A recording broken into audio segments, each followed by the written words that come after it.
Hello, everyone, and welcome back to another episode of Acupuncture is My Life. Now, in this episode, I'd like to talk about irritable bowel syndrome, okay? Because this is another top 20 global health concern. And for the most part, it has a lot to do with diet. But it's a very uncomfortable disorder that can negatively impact your quality of life. Now, although IBS isn't totally connected to diet, diet plays a big part, levels of stress, but I'll get into that from an acupuncturist perspective a little later on in the episode. But I want to say acupuncture is great for individuals who are suffering from this disorder. And trust me, from patient experience, as well as discussing this disorder with my global colleagues in our virtual sessions, it's very uncomfortable. And the key is how do you know you have IBS? Or do you know you have IBS? Because there are some individuals globally who misinterpret, the symptoms. Because IBS, would present with a combination of, let's say, changes in bowel habits such as constipation to diarrhea to constipation. There would be some abdominal pain and, other symptoms of this disorder can be, let's say, feeling bloated. Or is there indigestion? Your frequency in bowel movements, and as well as changes in appearance of your bowel movements. And there are individuals who would just tie it to something they ate the night before, or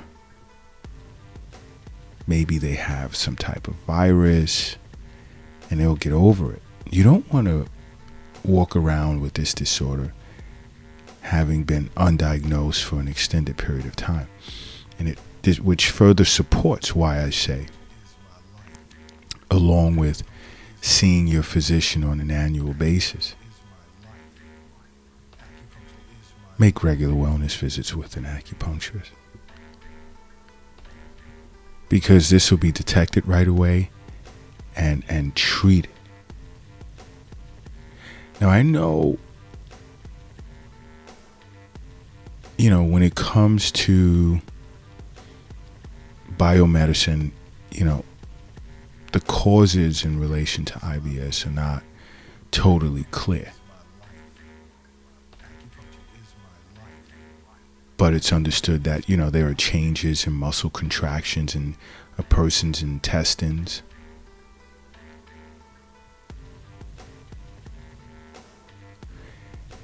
Which causes a person's feces to move along the digestive tract, as well as the nervous system being responsible, like partly responsible for this disorder. So basically what I'm saying is that, these changes in muscle contractions in a person's intestines, in some ways is understood in Western medicine. It can be tied to a neurological disorder.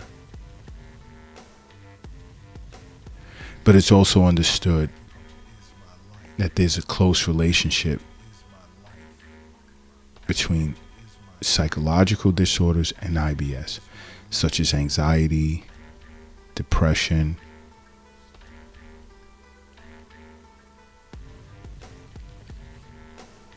and we discussed that on acupunctureismylife.tv, because on the Acupuncture is My Life channel,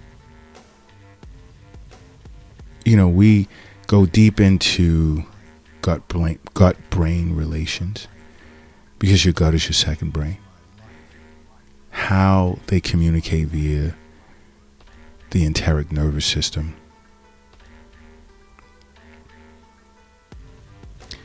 That's why, if you haven't begun watching acupunctureismylife.tv, do so. There's so much that you can learn in the way of mental and emotional disorders, Eastern nutrition, yoga, as well as, general basic adjustments to your diet, how we're eating wrong,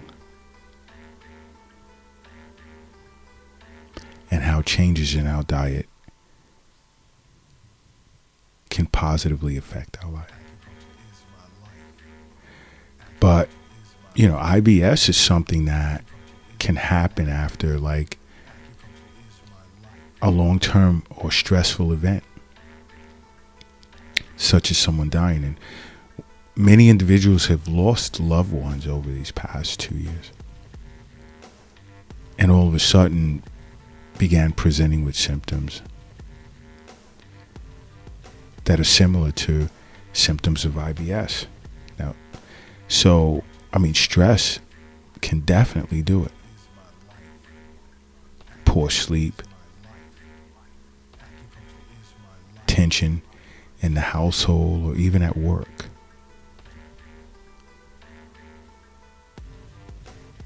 These can be some of the causes of IBS.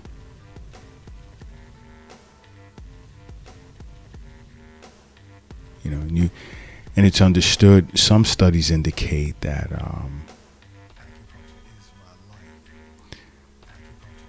those that are more, or rather at an increased risk of developing IBS, are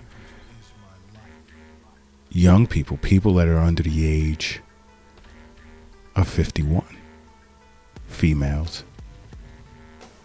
And studies indicate that it there can be a family history of it. Now, to an acupuncturist, the jury's still out on that. And it goes back to mental health issues as well, such as anxiety and depression. This is why I recommend you watch acupunctureismylife.tv. But if you ever find yourself presenting with any of these symptoms, see an acupuncturist right away.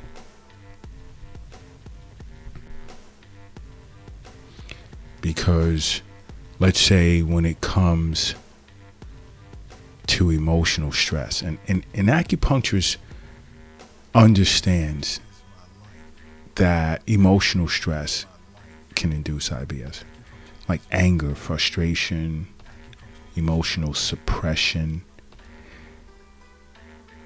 These emotions tend to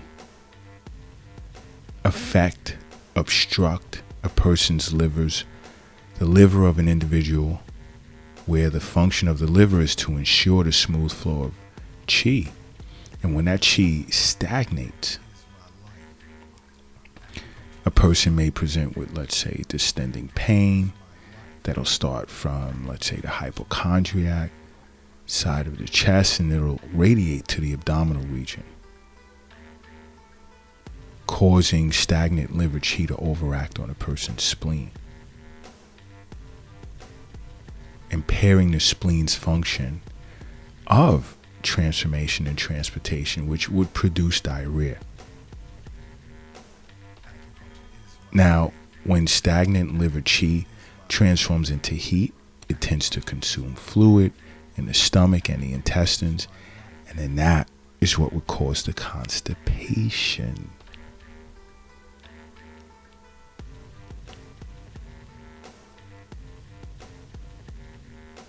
it'll manifest. A typical, let's say, manifestation of IBS can be abdominal pain, supporting, as discussed, the alternation between diarrhea and constipation. Now, when I said improper diet, an acupuncturist understands that when it's due to improper diet, there will be a malabsorption and altered bowel movement. Food stagnation, which would result from, let's say, eating too much greasy and sweet foods that tend to create damp heat in the stomach, which would secondarily injure a person's spleen and stomach.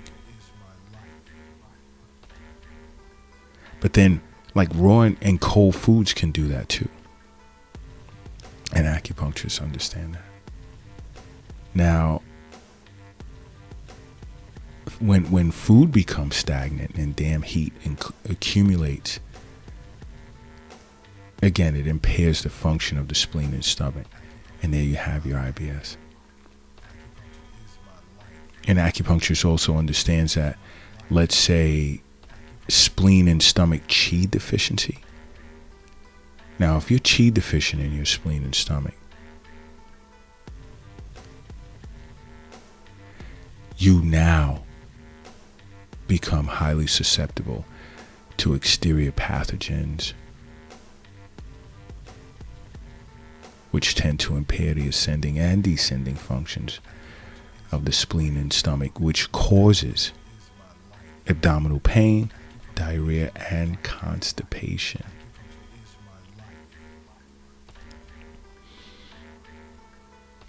And IBS can be initiated by pathologies of, let's say, the spleen, stomach, and liver. And when it's chronic, it tends to affect the kidneys, therefore resulting in spleen and kidney deficiency. This is why it's important that you sit with an acupuncturist, because you'd better understand this, because the spleen to an acupuncturist functions different than to a regular physician. And when it comes to acupuncture, when we discuss the spleen, it has similar functions to that of the pancreas to an extent, as well as the spleen. There's more to it. But you see, when you sit with an acupuncturist, they would enlighten you to all of this, because the spleen and stomach is responsible for the production of all qi and blood after birth. And when its functions become impaired, you're susceptible to a host of many infections, diseases. And it's part of why I say sit with an acupuncturist for regular wellness visits, because these wellness visits would support and strengthen the middle jiao, which consists of the spleen and stomach, to keep you in a healthy state of being. So it's important to see a physician on an annual basis. Regular wellness visits with an acupuncturist, because we understand that health is wealth. The wealth isn't on an app on your phone. It's not under the doghouse in the backyard or in the stock market.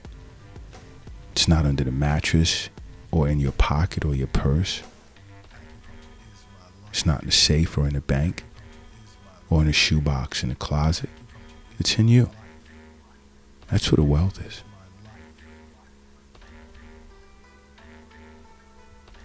That's what the wealth is. And once you fully understand that, you'll make acupuncture a part of your life.